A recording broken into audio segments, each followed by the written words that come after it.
Welcome to another exciting video from Marvelous Videos. I'm your host, Tia Ayer. Nosferatu Vampires Origins. 30 Days of Night, creatures explored. Darkness and isolation brings out the worst side in humans.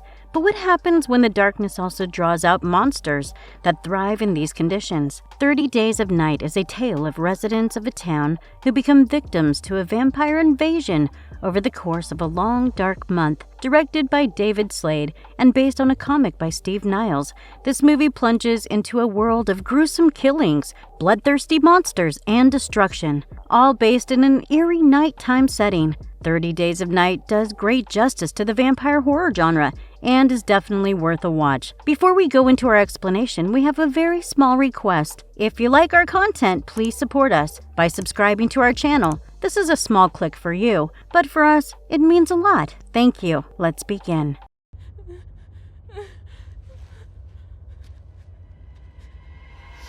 They're coming! 30 Days of Night 2007. The movie opens with scenic shots of snow-covered mountains, and it appears that it is the last day of sun in Barrow, Alaska, before the annual 30 Days of Night. As the town prepares for darkness, the stranger arrives at the docks in a tiny boat and disappears into the mountains. Though based in Alaska, the entire movie was shot in New Zealand using a day-for-night technique. Soon after he disappears, the town sheriff Eben shows up at the scene with his co-workers and finds that the town's network satellites have been burned down. They enjoy the last sunset before leaving for town, while some locals leave for a month-long stay in warmer regions. In the meantime, the stranger locates the town's sled dogs and brutally murders them all. He also destroys the only emergency helicopter, thereby blocking all worldly access. While Eben investigates these ghastly crimes, he receives a call from his estranged wife Stella, who requires a ride to the airport. However, she misses the flight and is stuck in the Barrow for a month. Apparently, the couple is going through issues, and she does not wish to stay with Eben. Meanwhile, the stranger visits a diner, where he stirs up some trouble.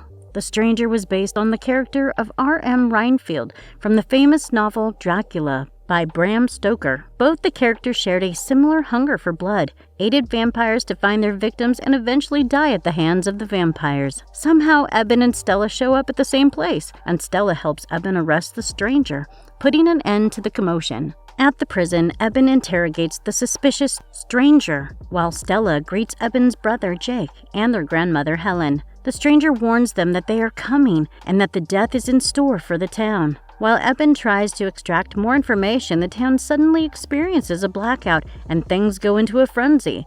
And as chaos breaks out, Eben rushes to the network operator's office only to find his head on a spike and no means of communication with the outer world. Meanwhile, a group of vampires attack the town and come for the residents' blood one by one. Everybody scrambles to find a safe house, and Eben leads the residents to the diner. He returns to the prison only to find that the stranger had attacked his brother, and things get even more grim. The vampires in the comic book attack the town to end the other vampire clan's plans to end their secrecy. However, the movie tweaked these details, and the vampires' intentions for attacking the town were quite different. Deciding to look into the situation, Stella accompanies Eben and drives around to look for the culprits. They almost get attacked by a vampire themselves and somehow manage to escape. Upon returning to the prison, Jake and Helen are nowhere to be seen. They discover blood covering the surfaces, and the prisoner begs Eben to kill him. He appears to be disappointed that the vampires did not take him along.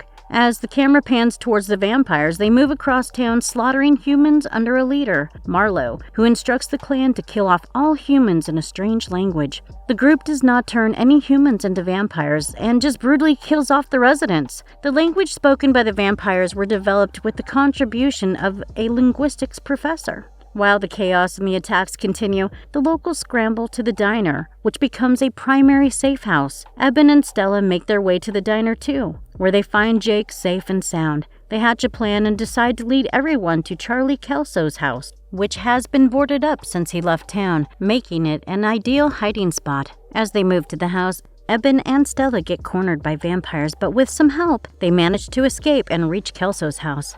They hide in the attic, and Jake reveals that the vampires killed Helen. Upon looking closer, we can see a portrait of Steve Niles, who wrote the original comic book, in the attic. Meanwhile, Marlowe visits the stranger in prison, and it appears that he aided the vampires to attack the town to become a vampire himself. However, Marlowe does not keep his promises and finishes him off. Originally, it was not intended for Marlowe to come back to kill the stranger. He was supposed to die along with Helen, but the directors went with this version instead. The group manages to ration supplies and survive for a few days, while Eben tries to rescue more residents. They continue to stay in the attic, however, some of them get fed up and leave. Unfortunately, they don't last long as the vampires get to them.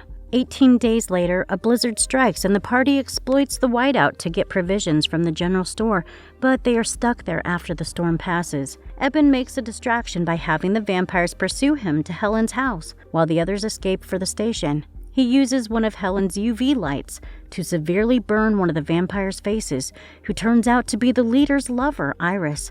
Unable to salvage her, Marlowe kills the vampire and then follows Eben's trail. Although the vampires' names are not mentioned throughout the movie, they do have names which are revealed in the end credits. Eben communicates with Stella using a walkie-talkie with Bo. The snowplow driver decides to save Eben. He distracts the vampires with his vehicle and saves Eben's life. However, he fails to fend for himself for too long and meets a sad ending at the hands of Marlon. Distraught by the day's events, Eben and Stella return to the police station, where they console each other. They come across a resident, Carter, whose family was killed by the vampires while he escaped with just a bite. He begs Eben to kill him before he turns into a vampire, and Eben complies. After a few days, the couple spots the deputy Billy, hailing them with a light from across the street. They visit him and learn that Billy had killed his family to protect them from the vampires and had almost attempted suicide himself. They return to the station with him, where they discover that the survivors have found their way to the utilidor and the only operational power structure left. As they make their way across town, Stella spots a vampire sneaking upon a young girl, Gail. She intervenes and tries to protect Gail, while Eben and Billy move ahead. They decide to meet Stella at the utilidor and end up getting separated. As they reach the place, Billy gets bit by a vampire. However, he does not go down without a fight and pushes the vampire into the massive shredder. As the vampire dies, Billy starts to turn into a vampire and Eben kills him. Playing the character of Eben, Josh Hartnett did most of the stunts of his own, and the entire movie was filmed in just 80 days. As the month end draws near and the sun rises, the vampires burn down the place and wipe off all proof of their activity. They seek out the survivors and try to kill them as well. Given the circumstances, Eben decides to turn and injects Billy's blood to become a vampire himself to fend for Stella and the young girl. He then seeks Marlowe out, and the two battle it out viciously. As Eben struggles, he attempts to punch Marlowe through his mouth and kills him. With Marlowe dead, the rest of the vampires flee the town. And as the movie approaches its finale, the couple watches the sun rise as Eben rests in Stella's arms. Realizing that the sunlight will incinerate Eben's vampire self, the couple share one last kiss. Stella holds Eben in her arms as the sun comes up and he turns to ash.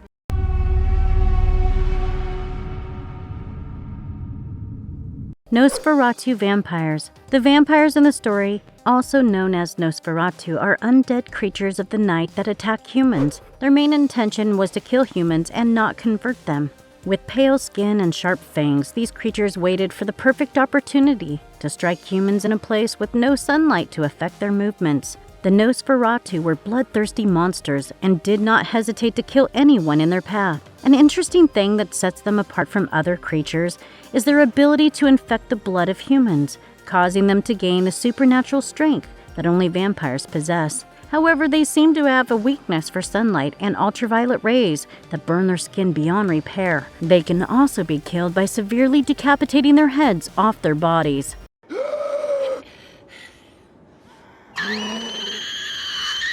Why should you watch 30 Days of Night? Exploring themes of the undead, gruesome killings, and murderous invasion, this movie keeps one of their toes until the very end.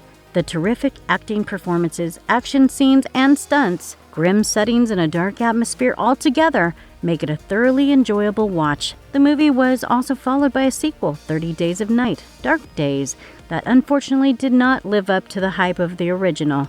If you are a fan of vampire horror, then 30 Days of Night is the perfect flick to indulge in. And if you liked our content, don't forget to leave a like and subscribe to us if you haven't already. Have a good one and be safe. Thanks, everyone.